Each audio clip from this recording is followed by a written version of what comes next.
Bonjour, bienvenue dans cette nouvelle édition du Non-Stop Info. Voici les titres de l'actualité.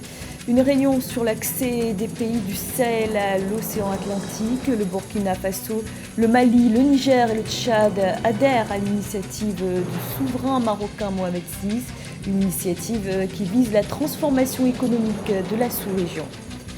Le Conseil de sécurité de l'ONU adopte une résolution sur le financement des missions de paix de l'Union africaine.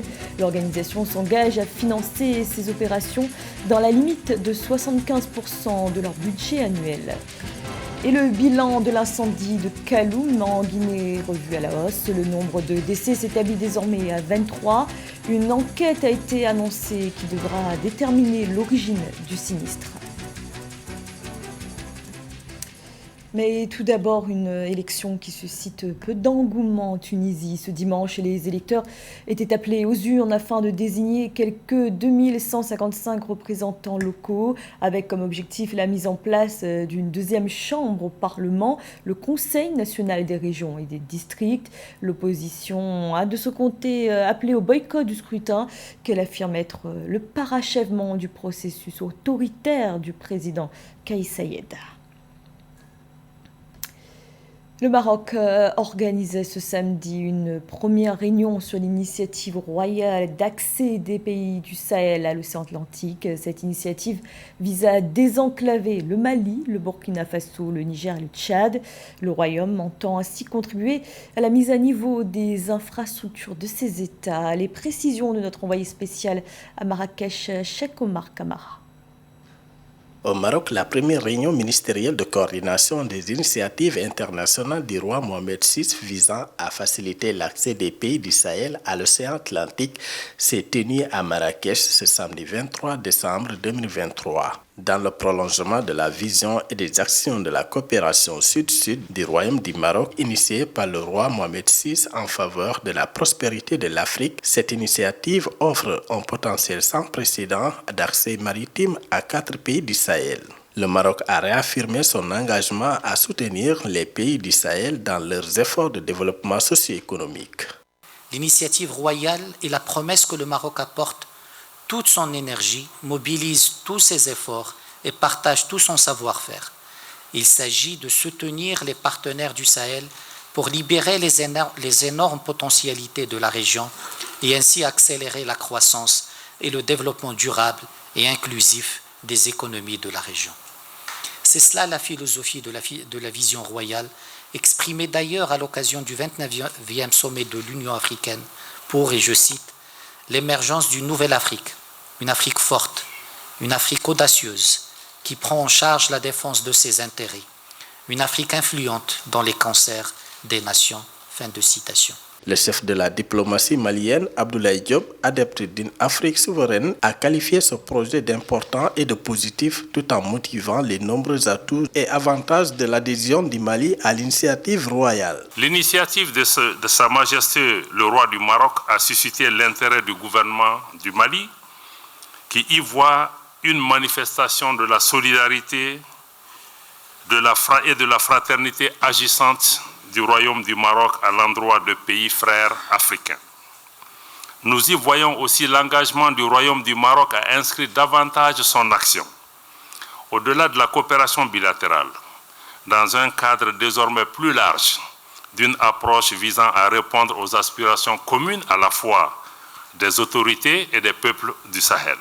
Lors de cette réunion, les ministres des Affaires étrangères du Niger et du Burkina Faso ont discuté des moyens de faciliter le transport et le commerce entre pays du Sahel, une approche partagée par le Niger. Fondons l'espoir que cette initiative royale offrira de réelles opportunités d'exploitation et de transformation, de commercialisation de nos ressources, l'accélération de la connectivité régionale et des flux commerciaux pour la prospérité partagée du Maroc et des pays du Sahel.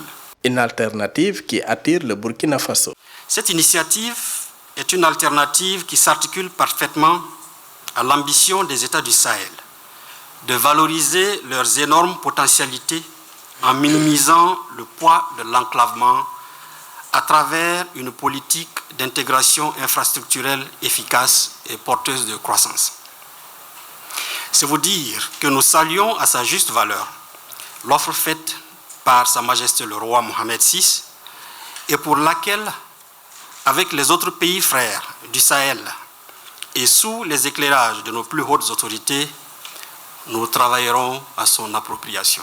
Pour les 4 pays et le Maroc, l'adhésion à l'initiative internationale du roi Mohamed VI pour favoriser l'accès des États du Sahel à l'océan Atlantique offre de grandes opportunités pour la transformation économique et un potentiel sans précédent à même d'apporter des solutions adaptées pour renforcer l'intégration et la coopération régionale, la transformation structurelle des économies et l'amélioration des conditions de vie de la population sahélo-saharienne dans le cadre d'une approche novatrice et intégrée favorisant la stabilité et la sécurité de la région.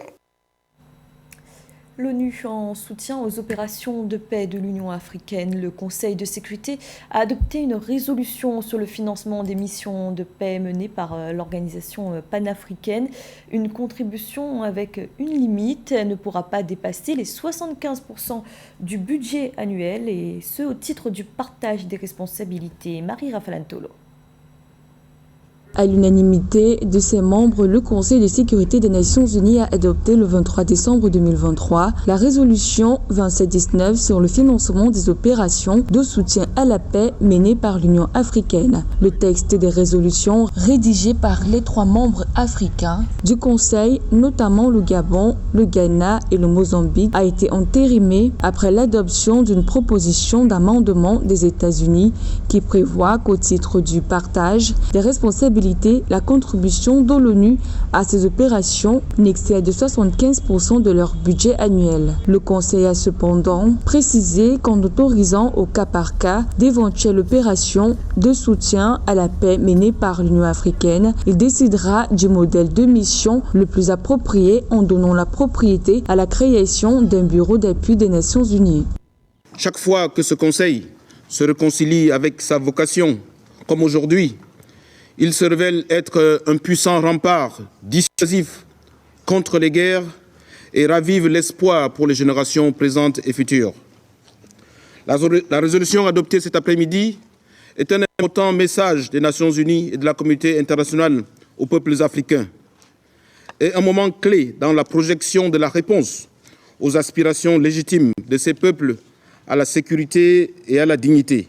Les modalités de financement des activités de l'Union africaine en matière de résolution des conflits, de paix et de sécurité de l'Union africaine varient selon les missions et comprennent un mélange de sources telles que le Fonds pour la paix de l'Union africaine, les partenaires internationaux bilatéraux et multilatéraux et dans certains cas, les fonds d'affectation spéciale des Nations Unies. Toutefois, l'Union africaine rencontrait des difficultés dans la mobilisation des ressources destinées à ses propres opérations et programmes pour le maintien de la paix en Afrique. Les ressources financières sont aussi bien le nerf de la guerre que le cœur de la paix. Pendant longtemps, l'Union africaine est restée tributaire des dotations de la communauté internationale. Cette tendance entame la liberté d'action des dispositifs mis en place, dans la mesure où l'apport de l'extérieur n'est ni philanthropique ni désintéressé et peut, au gré des circonstances, être orienté, s'émousser et provoquer conséquemment des engagements financiers ou des approches mercantiles ou transactionnelles. En vertu de la résolution 2719, le Conseil reconnaît que les opérations de soutien à la paix de l'Union africaine, y compris d'imposition de la paix avec ce financement, peuvent être déployées rapidement pour appliquer un mandat clair, robuste et ciblé d'une durée limitée et doter les mécanismes de défense d'une stratégie de sortie définie dès le début. Selon l'ONU, ce sont les opérations en République centrafricaine, au Mali, en République démocratique du Congo et au Soudan du Sud qui s'avèrent les plus budgétivores dans le cadre des opérations de maintien de la paix en Afrique. Just adopted. Translates our objective to address... La résolution adoptée traduit nos objectifs de répondre aux interrogations africaines restant en suspens depuis plusieurs années. À ce niveau, il est impératif de donner des réponses appropriées aux défis sécuritaires grandissants sur le continent africain. on the African continent. Pour ce texte, le Conseil décide en outre que l'appui aux opérations de soutien à la paix menées par l'Union africaine sera fourni conformément à la politique de diligence voulue en matière des droits humains en cas d'appui de l'ONU à des forces de sécurité non onusiennes. Le secrétaire général de l'ONU s'est félicité de l'adoption à l'unanimité par le Conseil de sécurité de la résolution 2719. Karim Wade a déposé sa candidature à la présidentielle. L'opposant fils de l'ancien chef de l'État, Abdoulaye Wade, en a fait l'annonce sur le réseau social X. Condamné en 2015 pour enrichissement illicite, il a été gracié en 2016 par le président Macky Sall. Il vit depuis en exil, une situation qui interroge au Sénégal. Samantha Sabeboro Bassabouanga. L'opposant sénégalais Karim Wade, fils de l'ancien président Abdoulaye Wade, a déposé sa candidature pour l'élection présidentielle de février 2024. Le député Lamine Thiam, mandataire du candidat Karim Wade, a confirmé samedi 23 décembre 2023 avoir déposé au Conseil constitutionnel le dossier de candidature à l'élection présidentielle de l'ancien ministre vivant en exil au Qatar depuis 7 ans. Je suis heureux de vous annoncer que mon dossier de candidature à l'élection présidentielle du 25 février prochain a été déposé aujourd'hui au Conseil constitutionnel.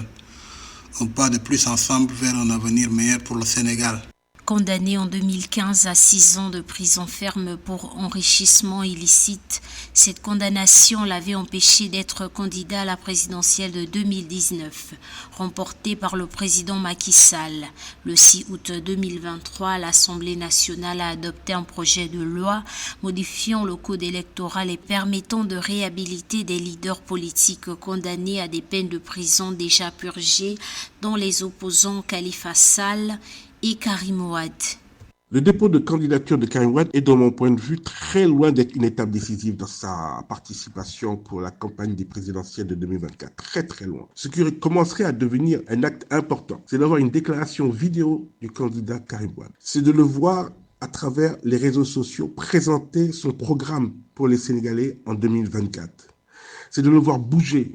C'est de le voir, lui, mais pas les représentants du Parti démocratique sénégalais qui, depuis le départ de Karim Wade, s'expriment en son nom. C'est le parti qui vient nous dire, voilà un communiqué de Karim Wade. Le Karim Wade aurait déclaré ceci.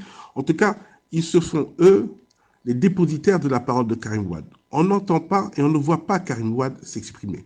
Mais l'étape fondamentale de la participation de Karim Wade à l'élection présidentielle serait sa présence ici sur le territoire. Parce qu'on ne peut pas mener une campagne électorale depuis le Doha, depuis le Qatar. Plus de 200 candidatures sont déclarées pour la présidentielle de février 2024. Parmi elles, celle de l'actuel Premier ministre sénégalais Amadou Ba, l'ex-ministre Mohamed Boun Abdallah Dionne, l'ancien ministre Ali Ngouille Ndiaye, l'ancien Premier ministre Idrissa Seck, l'opposant Khalifa Sall, mais aussi Ousmane Sonko, principal opposant dont la candidature reste particulièrement incertaine.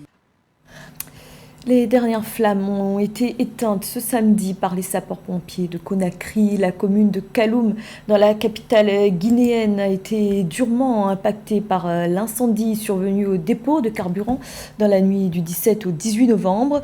Une enquête a été ouverte alors que le bilan s'est encore alourdi. Eugène Schéma.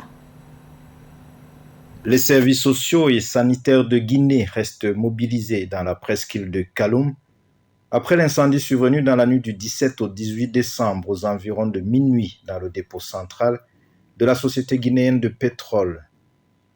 Le bilan a été revu à la hausse le 21 décembre par les autorités, portant le nombre de personnes décédées à 23. La pénurie de carburant et notamment d'essence paralyse quelque peu la capitale et les activités économiques. J'invite chacun et tous de continuer à garder la sérénité et le calme, la discipline, en respectant les consignes et directives du gouvernement et les services spécialisés pour nous permettre de reprendre progressivement les activités, notamment à Kaloum. Selon le recensement fait par les pouvoirs publics, 1100 ménages ont été directement affectés et pris en charge. Face au drame, le président de la République, Mamadi Doumbouya, a assuré le 20 décembre dans une allocution de la prise en charge gratuite des blessés par l'État. Le 22 décembre marquait en outre le deuxième jour du deuil national de 3 jours décrété par le président de transition. L'incendie dévastateur a provoqué des pertes en vie humaine, des blessés, des sans-abri, mais également des dégâts matériels importants. Peuple souverain, solidaire et résilient de Guinée, je vous adresse mes sincères condoléances et mes vœux de prompt rétablissement aux blessés qui sont déjà intégralement et gratuitement pris en charge par l'État. D'après le gouvernement, la vigilance reste de mise à Kaloum, tenant compte de la propagation de particules en suspension, provoquant parmi des personnes consultées des troubles respiratoires, d'audition, de la vision et des céphalées. L'approvisionnement en essence a été perturbé sur le territoire national du fait de l'incendie du dépôt de carburant de Kaloum. Le gouvernement promet un retour à la normale dans les meilleurs délais. Une enquête a été ouverte au niveau de la justice pour des faits présumés d'incendie volontaire, destruction, homicide, coups et blessures.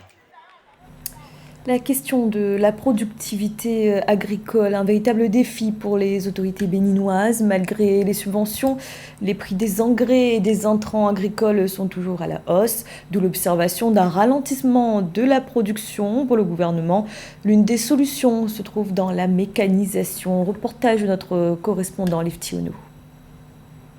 Au Bénin, le secteur agricole constitue le plus grand pourvoyeur de devises et d'emplois rémunérateurs pour l'économie. Pour la période 2021-2026, le gouvernement met en œuvre un programme national de développement des plantations et des grandes cultures. Il vise à renforcer les efforts effectués à travers le programme d'action du gouvernement depuis 2016 pour booster le secteur agricole afin d'améliorer les performances agricoles. Face aux aléas du changement climatique, les producteurs sont de plus en plus confrontés à des difficultés d'accès aux terres fertiles et limitées d'accès aux ressources financières et intrants agricoles. Malgré les efforts du gouvernement pour mettre les intrants agricoles à leur disposition à prix subventionné, la hausse du prix des engrais et autres intrants agricoles handicape la productivité agricole. Les conflits et les guerres qui s'observent ici et là induisent la rareté des intrants et par conséquent leur cherté. Dans ces conditions, même si nous avons engagé de réels efforts pour mettre les intrants agricoles à la disposition de nos producteurs à prix subventionné, un ralentissement du boom de la production agricole s'est malheureusement observé. Pour consolider davantage la dynamique en cours dans le secteur agricole, le budget gestion 2024 du ministère de l'Agriculture, de l'Élevage et de la Pêche est en hausse de 15,66%. Entre autres priorités pour l'année 2024, la consolidation des acquis de l'opérationnalisation des pôles de développement agricole, la mise en œuvre du programme national de développement des plantations et grandes cultures et l'intensification de la mécanisation agricole le long des chaînes de valeur. Notre objectif est que d'ici la prochaine décennie, l'agriculture béninoise soit entièrement mécanisée et surtout que la productivité s'améliore continuellement pour garantir la sécurité alimentaire. Selon les autorités béninoises, il est mis à disposition des producteurs des machines et équipements agricoles à des prix subventionnés à hauteur de 50%. Il est escompté la mécanisation agricole, gage d'embellie économique du secteur. À noter que le budget gestion 2024 du ministère de l'Agriculture, de l'Élevage et de la Pêche passe à plus de 99 milliards de francs CFA à plus de 115 milliards de francs CFA. Dans cette enveloppe, 77,35% du budget, soit plus de 89 milliards de francs CFA, est alloué au programme agriculture. C'est la fin de ce journal. Merci de l'avoir suivi. Restez sur Africa 24, l'actualité continue.